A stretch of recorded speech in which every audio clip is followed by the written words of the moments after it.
4th September 2024 একটা অনেক দিনের ইচ্ছা পূরণের দিন, বহু প্রতীক্ষিত দিন। বাবাকে অনেকবার বলেছি, কোনোভাবে রাজি করাতে পারিনি। যখন বলেছি তখনই বলেছে, আমি তো খুব শক্তপোক্ত মানুষ, ওই জন্য আমাকে বলতো আগে গাড়িটা নড়ানোর মতো ক্ষমতা কর, তারপর গাড়ি কেনার কথা ভাববি। বাবা যে আমায় এইভাবে সারপ্রাইজ দিয়ে দেবে আমি বুঝতেই পারিনি। গাড়িটা বুক হচ্ছে, মা বাবা দুজনে গাড়িটা দেখে এসেছে, আমি কিছুই জানতাম না।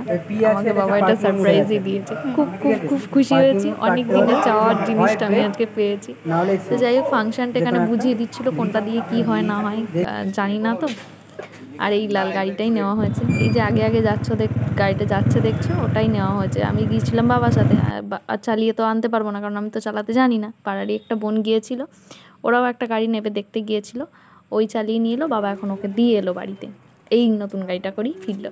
তো যাই হোক, মন খুশির সাথে পেট খুশি হবে না, এটা কখনো হতে পারে? তাই একটু জমিয়ে খাওয়া দাওয়া করে নিয়ে মনটাকেও খুশি করে দিলাম, পেটটাকেও খুশি করে দিলাম।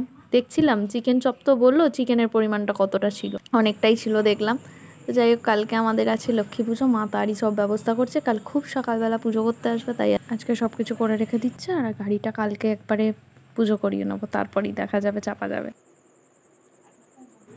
চলে এসেছি বাবার এক বন্ধুর বাড়ি, ছিল আজকে রাতে রান্না পুজোর নিমন্ত্রণ। এখন তো গোটা ভাদ্র মাস জুড়ে খালি রান্না পুজোর নিমন্ত্রণ খেয়েই চলেছি, তো এখনও আছে একটা দুটো নিমন্ত্রণ, খেয়েই যাব। তো চলো, আজকে ব্লগটা এখানেই শেষ করলাম। যদি কিছু ভালো লেগে থাকে তাহলে একটা লাইক করে দিও, আর চ্যানেলে যদি নতুন হয়ে থাকো তাহলে চ্যানেলটাকে প্লিজ সাবস্ক্রাইব করে দিও। চলো, দেখা হবে আবার একটা নেক্সট ব্লগে।